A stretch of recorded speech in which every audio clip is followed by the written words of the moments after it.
Bonjour et bienvenue dans le podcast Essentiel, le podcast qui parle spiritualité incarnée, développement personnel, pour vous aider à reprendre votre bâton de pouvoir. Je suis Stéphanie Courty, accompagnatrice holistique, fondatrice d'Essentiel, et j'accompagne les personnes souhaitant rallumer ce feu intérieur pour vivre. Ici, nous parlons à cœur ouvert. Je vous partage des outils, des clés, qui vous permettront d'aller vers votre essence pour une vie plus alignée. Prête ? Prêt à recevoir votre bâton ? C'est parti ! Bonjour et bienvenue dans ce nouvel épisode du podcast Essentiel. Aujourd'hui, je n'ai pas envie de vous parler d'outils, d'une technique, d'un accompagnement, de ce que je peux vous proposer ou vous faire découvrir. J'ai envie de vous parler de moi, de mon expérience, de ce que je traverse là en ce moment, précis dans ma vie. Parce que je sais aussi par tout ce que vous me partagez que beaucoup d'entre vous vivent la même chose ou être sur le point de vivre la même chose. Et il y a quelques semaines, je dînais avec une copine que j'avais pas vue depuis longtemps. On s'était connus quand nos enfants étaient petits au tennis. Et elle me dit, mais là, moi j'ai l'impression d'être dans un tsunami. Et en fait, je suis aussi, moi, dans un tsunami. Et le mot n'est pas trop fort, croyez-moi bien. Et j'ai vraiment deux vagues immenses qui sont arrivées presque au même moment. Mon corps qui bascule vers la ménopause, vers la femme sage, et ma fille, qui est ma deuxième, mon dernier enfant, qui est là sur le point de quitter la maison.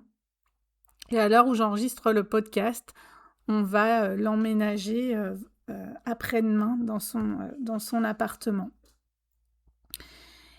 Et entre les deux, il y a une phrase qui tourne en boucle dans ma tête depuis quelques semaines, quelques mois, mais j'ai rien vu passer en fait. Elle a 18 ans, mon fils a 20 ans, il y a 20 ans de vie, vrout. Et là j'ai l'impression de me retrouver à la place de mes parents à l'époque où je me suis mariée, à mon premier mariage, et que j'ai trouvé d'un certain âge et que ils étaient, enfin voilà, et là, pouf, je me retrouve au même moment. Alors aujourd'hui, je vous emmène avec moi, vraiment sans filtre, sans le vernis qu'on peut mettre parfois sur les réseaux, quels qu'ils soient, parce que je crois profondément que en se montrant vrai, authentique, dans les différentes vagues de vie qu'on peut vivre, et ben c'est important qu'on s'autorise les unes les autres à traverser nos vagues. Et moi, comme tout le monde, je traverse mes vagues émotionnelles. Alors, sans transition, nous sommes partis vers ces deux vagues qui arrivent pour moi en même temps. Et il y a des transitions dans la vie, en fait, qu'on ne voit pas venir. On les prépare, on les anticipe, on en parle depuis des mois, parfois des années à l'avance. Et puis, il y en a d'autres qui s'invitent sans prévenir. Même quand, sur le papier, en fait, on savait que ça allait arriver un jour. Moi, par exemple, je savais que ma fille, elle allait partir, bien évidemment, et je lui souhaite de partir. Et je dis souvent, j'ai pas été une maman poule. Je les ai laissés, et de par ce qu'on a vécu du décès de leur papa quand ils avaient 10 et 12, j'aurais pu être maman poule, mais je n'ai pas j'ai jamais eu cet instinct de maman poule. Et moi, je m'étais dit, oh là là, voilà, je suis assez libre. J'ai toujours, enfin, après le décès, je me suis autorisée quand même à prendre du temps pour moi, mais voilà, j'ai vécu des choses quand même pour moi. Et je m'étais dit, oh, ça va être cool, je vais retrouver encore plus de liberté quand ils vont partir, etc. Et puis, quand mon fils est parti il y a 2 ans, déjà, je me suis pris une grosse claque quand on a vidé sa chambre de ses fringues et de quelques meubles pour l'emménager à 3 heures de route. Ça m'a serré le cœur et quand je l'ai laissé, à son appartement après l'avoir emménagé, j'ai pleuré toutes les larmes de mon corps. Et pourtant sur le papier, je le savais tout ça. Mais quand on le vit, c'est autre chose. Et là, ma fille, elle part et ça commence vraiment à me serrer, à me serrer le bide quoi et de me dire, bah, ça y est, c'est vraiment, une clôture qui se passe et j'ai eu aussi, j'ai encore un peu, beaucoup de culpabilité parce que, ils ont à peine 2 ans d'écart donc toute la partie où Apolline était toute petite, j'étais dans une telle charge mentale que j'ai plein de moments d'absence.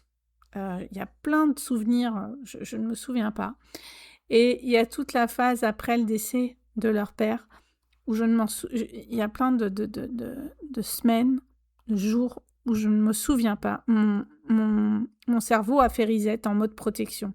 Alors quand j'en parle, on me dit: «Bah oui, c'est normal avec ce que tu as vécu et cetera». Sauf que c'est des moments avec mes enfants que je me souviens plus et dont je me souviendrai jamais et qui n'existeront plus. Et ça y est, les larmes viennent et c'est OK. Et ça, c'est compliqué, heu, d'aller travailler cette culpabilité-là. C'est notre histoire de vie, je leur en ai parlé plusieurs fois en disant: «J'ai cette culpabilité-là» et eux me disent: «Bah, tu as fait, enfin voilà, tu as fait comme tu as pu et tu as super bien géré maman». «Oui, mais j'ai plus, de voilà, j'ai plus de plein de souvenirs que je n'ai plus». Donc il y a ce deuil-là, aussi parce que, quand, mon mari est décédé, quelque part, même si j'ai pas été maman poule, ça a été mes piliers. Je me suis levée les matins, alors que je n'avais aucune envie de me lever, pour les emmener à l'école, pour aller les chercher, pour, leur faire leurs devoirs, les emmener au sport et cetera et ils m'ont maintenue aussi dans la vie. Hem Et les enfants ont cette, force aussi de résilience beaucoup plus, rapide que nous et ils ont ramené de la joie, de la légèreté, de la vie beaucoup plus, rapidement que moi et donc ils m'ont ramené aussi à la vie et donc c'est tout cette reconstruction-là que j'avais fait après le décès qui, rechange à nouveau. Alors aujourd'hui, je suis heureuse, j'ai mon chéri, enfin mon mari, enfin et tout va bien. N'empêche que c'est un voilà, le deuil, d'une époque qui est à faire et quand on parle du syndrome du nid vide, quand les enfants partent, on n'en parle pas assez justement. On parle beaucoup du tsunami, émotionnel quand un enfant arrive, mais quand un enfant part, on n'en parle pas et je trouvais ça important de dire à quel point même moi qui suis pas maman poule, qui était pas sur eux, qui leur ai laissé quand même beaucoup de liberté et d'autonomie, et bien ça vient me chercher et m'affecter. Et puis la deuxième vague, alors là que j'avais pareil pas forcément vu arriver, c'est mon corps et tout arrive en même temps. Je suis à 200 jours sans règles. Donc ça fait 6 mois, un peu plus de 6 mois. Donc on peut clairement dire que je suis, en pré-ménopause parce qu'on peut déclarer la ménopause au bout d'1 an, mais que je suis en pré-ménopause et depuis quelques mois, j'ai mon corps qui change énormément. Ma peau, la texture de mes cheveux, mon ventre, je prends du poids alors que rien ne change. Hem Des douleurs qui apparaissent et pour moi, là, depuis quelque temps, les fameuses bouffées de chaleur et et je pensais qu'il y avait que ça et j'ai dit à mon mari, j'ai dit: «Bah, moi, j'ai ça, ça, ça, mais après sur le enfin, au niveau humeur et cetera, ça va, quoi» et là, il me dit: «Mais tu te rends pas compte de comment tu es?» Ah non! Donc je vais voir ma fille, je dis: «Mais tu trouves que, je enfin voilà, j'ai changé?» Elle me dit: «Mais maman, Des fois, tu craques, on ne sait pas pourquoi. Tu pars en cacahuète émotionnellement. Et là, encore, la semaine dernière, mon mari me taquine à table et je me mets à pleurer. Et c'est pas moi. Enfin, moi, je pleure rarement. Donc, ça vient, même si je voulais pas me la mettre, même au niveau des émotions, du caractère, ça vient jouer. Et c'est un véritable tsunami. Mais c'est pareil, la ménopause, pourquoi on ne nous a pas prévenus qu'on passait par là? Alors, il y a des femmes pour qui ça passe crème, et c'est tant mieux, et heureusement. Et d'autres qui vont beaucoup plus loin. J'en discutais avec une amie qui me disait, qui elle, a vécu vraiment une période de dépression intense en lien avec ça. Euh, donc, on les vit, évidemment, cette période-là, on la vit différemment selon nous les femmes, mais on ne m'avait pas prévenu, en tout cas moi, à quel point ça pouvait complètement chambouler. Voilà, les bouffées de chaleur qui arrivent en plein milieu d'une conversation, je la sens, alors moi je la sens monter par les jambes, c'est juste mais l'enfer. La nuit, on n'en parle pas. Je suis obligée des fois de changer les draps en pleine nuit. En plein accompagnement avec une cliente, surtout sur certains soins, bon là je le sens monter, après c'est terminé. Le sommeil qui pour moi qui est un bon sommeil, le sommeil est compliqué, entrecoupé, plus fragile et surtout pas réparateur. Donc j'ai de la fatigue aussi qui s'accumule. Et puis, bah, le corps qui change, ce corps qui a été le mien, qui a porté la vie, quelque part, il ne portera plus la vie. Et même si on le sait et on le veut, le fait de le vivre dans son corps, c'est encore autre chose. Et c'est d'apprendre à l'accueillir tel qu'il se transforme en fait différemment. Parce que ce que je ressens profondément, c'est pas un corps qui se détériore, pas du tout. C'est un corps qui se transforme. Il quitte une fonction qui était celle de porter, de nourrir la vie, de materner au sens biologique pour aller vers autre chose, vers le corps d'une femme sage, un corps de praticienne. Et c'est vraiment un passage, une initiation et pas une fin. Mais entre le savoir avec sa tête et le vivre dans sa chair, dans ses cellules à 4 heures du mat, quand on n'arrive pas à se rendormir, bah, c'est pas la même chose. Et pour moi, c'était important de vous dire, parce que souvent, on entend des fois des thérapeutes qui ont des réponses à tout, du recul, de la sérénité. Mais aujourd'hui, dans ce passage-là, tout de suite, je suis absolument pas sereine. Et c'est OK. Et c'est même nécessaire, je trouve, de le dire à voix haute. Et c'est vrai qu'il y a certaines cultures, notamment amérindiennes, où ce passage-là, vers la femme sage, est un passage sacré. On va vers la femme sage, celle qui sait, celle qui connaît, celle qui se respecte. Et dans beaucoup de cultures, ces femmes-là arrivent dans leur pleine puissance. Et c'est pas un hasard pour moi s'il y a tant de femmes dans cette période-là de la vie qui ressentent un appel vraiment plus fort vers leur spiritualité, vers leur intuition, vers leurs valeurs, vers une vérité vraiment plus essentielle à elles-mêmes. Et c'est ce que je ressens moi aussi, de plus en plus, jour après jour,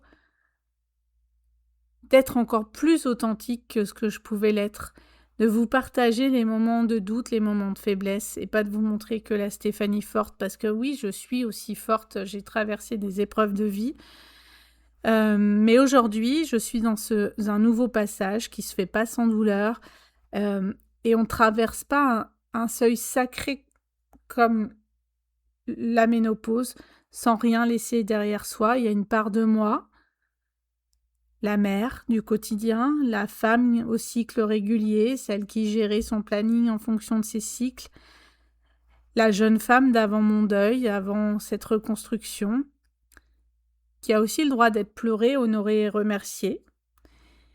Et c'est vraiment seulement après l'avoir accueillie que je vais laisser émerger ce qui va venir ensuite. Et vraiment, ce que je comprends vivant tout ça en ce moment, c'est que la transformation intérieure que je suis en train de vivre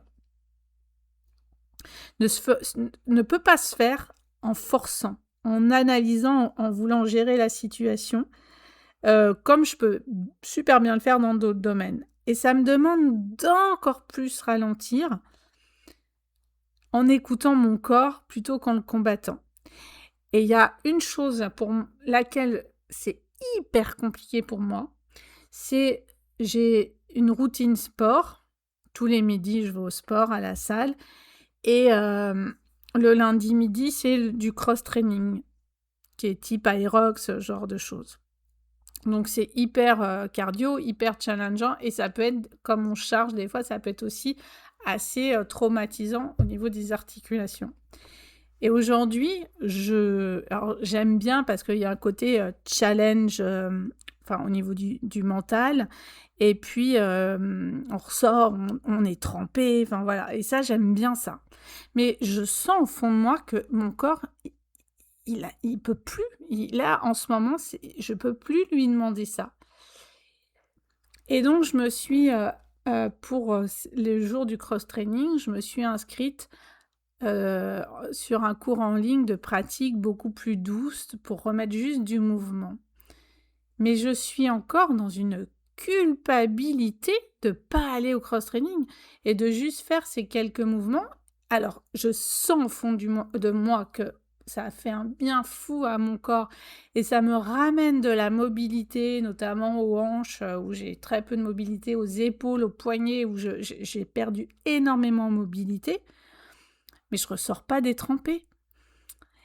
Et je culpabilise. Et, et, et les filles, parce qu'on est au même groupe tous les midis, et les filles elles me disent « Ah bah tu viens lundi ?» Bah non, je viens pas. Ouais, mais elles ont certaines 10 ans, 15 ans de moins que moi aussi. Et, et je suis en train d'essayer de switcher mon mental en disant « Tu peux aussi accueillir des choses plus douces, des choses plus lentes. » Et que ça t'apporte aussi du mouvement. Mais j'ai tellement été construite en disant le sport, c'est à fond, on se donne à fond, on se challenge, on ressort détrempé, et égale tout ça, ça fait maigrir, en gros, que là, j'apprends à me reparamétrer et c'est hyper compliqué, hyper compliqué. J'y suis pas encore. Ça va un peu mieux, mais j'y suis pas. Et quelque part, tout ça, c'est d'accepter, pour une fois, de ne pas savoir, de ne pas contrôler ce qui vient ensuite. Et quand je relis tout ça à mon propre chemin de vie, notamment à ma numérologie, que beaucoup d'entre vous connaissez, je suis chemin de vie 3, en expression 5, et tout ça, ça parle de mouvement, d'expansion, de changement, qui font partie de mon ADN profond. Donc même quand le changement est notre nature, comme c'est pour moi j'aime quand ça bouge, quand ça change beaucoup, mais même pour moi, ce changement-là, à cette période de ma vie, reste exigeant à traverser, car il nous touche dans notre intime le plus profond, dans notre corps et dans notre cœur. Donc concrètement, je vais vous dire un peu ce qui m'aide en ce moment et ce que j'avais envie de partager. D'abord, c'est de ralentir vraiment, de ralentir aussi en conscience,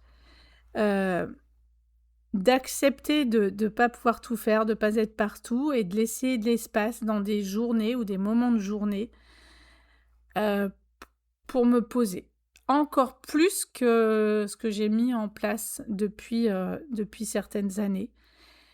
La deuxième chose, c'est de me reconnecter à mon corps autrement, notamment par le mouvement doux. Et ce que je fais, d'apporter, voilà, ça peut être de la danse intuitive très douce, des mouvements en flow énergie vraiment très très doux pour me reconnecter à une douceur et remettre de la mobilité dans mon corps. Bien sûr, je garde les pratiques que j'avais déjà, comme les pratiques de respiration, comme la méditation, comme le yoga, comme les contacts avec la nature qui restent pour moi des espaces de régulation immenses et indispensables. Et j'ai la chance avec mon chéri qu'on soit raccord là-dessus sur passer des moments en nature tous les deux. Parce que pour moi, de prendre le camion et d'être au milieu de nulle part, même 24 heures, c'est vital pour moi en ce moment. Et puis, accueillir aussi l'accompagnement. Moi qui accompagne les autres, j'ai aussi besoin d'être accompagnée. Et c'est dans ces moments de bascule qu'il faut oser demander de l'aide et pas attendre de dire ouais, je vais y arriver, ça va passer. Non. Là, il y a quelques semaines, je suis allée me faire aider en acupuncture pour tout ce qui était en lien avec les bouffées de chaleur et le brouillard mental que je peux rencontrer parfois. Et ça m'a fait un bien fou. Et je continue à aller voir tous les mois quelqu'un pour me déposer aussi tout ce que je traverse. Et j'ose en parler avec mes amis. Parce qu'on ne peut pas vivre ça tout seul. Donc, si vous aussi, aujourd'hui, vous vivez ce genre de tsunami, que ça soit la ménopause, que ça soit un nid vide qui se prépare, ou toute autre transition qui bascule complètement les repères, sachez que vous n'êtes pas seul. Et c'est par exemple notamment pour ça que j'ai mis en place la communauté essentielle, cette communauté en ligne qui existe, que j'ai créée il y a quelques semaines, qui est un espace de partage où on peut se poser, partager ses vagues et être accompagné dans ces passages collectivement. Et savoir que y a des ressources aussi.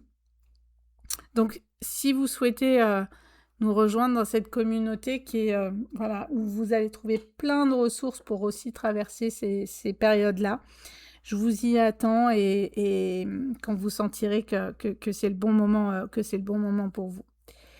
Parce que pour moi, on peut pas être seul. C'est pas possible de traverser des choses seul ou alors on perd un temps fou. Et d'être pour moi dans du collectif, et ben on gagne énormément de temps. Voilà où j'en suis aujourd'hui. C'est pas un podcast de wouhou, tout va bien, j'ai toutes les clés, je vous les donne. Mais dans une version vraie, où je suis en plein milieu de la tempête, hein, clairement. Je suis en train d'apprendre à la traverser plutôt qu'à la fuir. Et j'avais à cœur de vous dire, vous n'êtes pas seul. Mais que comme toute traversée, c'est inconfortable. Mais c'est pour du mieux derrière. Différemment. Et quelque part, je suis beaucoup plus alignée et vraie et authentique à l'âge que j'ai qu'à 25 ans. Et j'aimerais pas retourner à la Stéphanie d'il y a 25 ans. Qui était, voilà, non, je suis très bien aujourd'hui, c'est juste là, ce passage-là. Et je sais qu'une fois que ma fille sera partie, au bout de quelques semaines, on va prendre un nouveau rythme et c'est une nouvelle relation qui va se tisser et ça va être très chouette. Et je vais retrouver un espace, moi aussi, pour d'autres choses au quotidien. Et que cette période de ménopause, c'est aussi une transformation pour aller justement vers la femme sage, vers la femme sacrée, la femme sachante. Et c'est chouette aussi. Donc voilà, si cet épisode résonne en vous, osez m'écrire, m'envoyer un message, un commentaire. Ça me touche toujours profondément de vous lire, de savoir ce que je traverse, ça peut d'une façon ou d'une autre éclairer votre propre chemin. Si les épisodes vous plaisent, cliquez sur les étoiles pour donner une note au podcast. En tout cas, on se retrouve très très vite pour le prochain épisode du podcast. En attendant, prenez soin de vous et surtout prenez soin de vos vagues. Je vous embrasse très fort. À très vite.